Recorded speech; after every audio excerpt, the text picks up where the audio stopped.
leadership of women in the country, led by the minister who is also in charge of gender, Professor Kobia.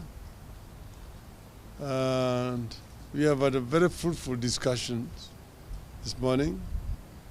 We have raised issues which are of serious national importance and concern regarding the issues of gender. We've actually agreed on a number of the issues that they have brought about. The professor is going to mention a few of those issues to you.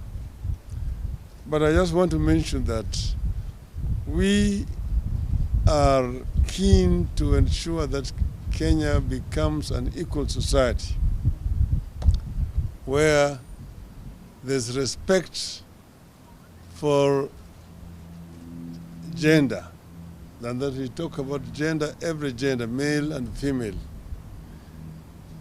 peoples with disabilities, the youth, and so on.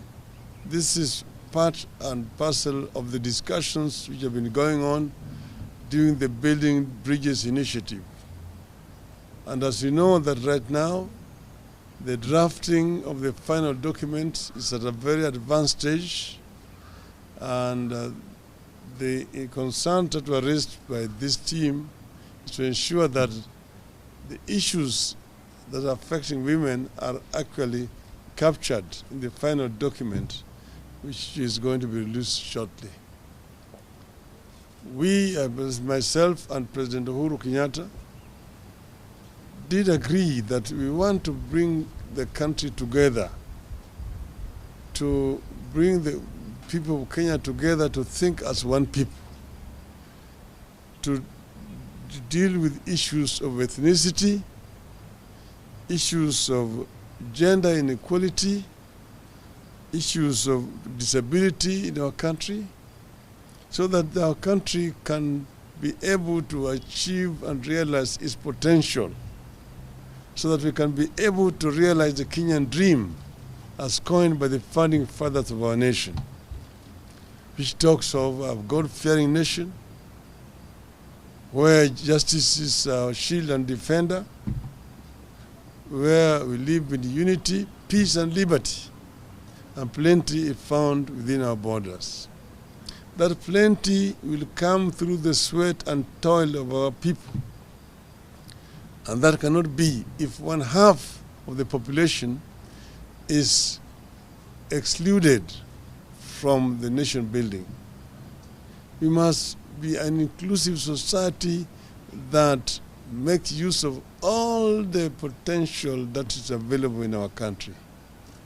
This is something that I believe in very, very strongly, and I've also mentioned it to these ladies. So I now want to invite Professor Kobe to come and say something about this team. You may want to mention Kobe. Yes, we are also talked about, apart from the issues of gender, we talked about the post-COVID recovery program. As you know, we are facing a very serious situation today where the country is under lockdown partially. Many of our industries are not working. Some of our factories are working on half-time. Even our farmers are not working fully. We are also experiencing floods in the country. So we are going through 3 disasters: floods, locusts, and COVID. So the post-COVID recovery program is going to be a major challenge to our country. It's going to require unity of purpose for our people, require that we think together and work together as one people, to mobilize all our resources, both human and material, for the effort of bringing the country back on its feet. It's not going to be easy.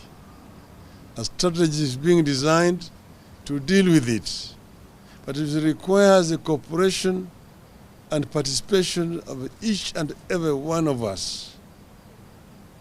Our people are hungry. Our people are dying.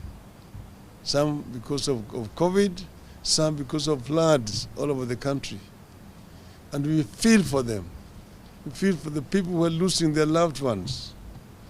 And we want to tell them that we are with them during this period of time of suffering, but that we are going to work together to repair our country once this disaster is over. It's over. So we want Kenyans to be alert and watch out. I know that the task ahead of us is enormous. It's very huge. But I do believe that the Kenyan people are equal to the task of reconstructing our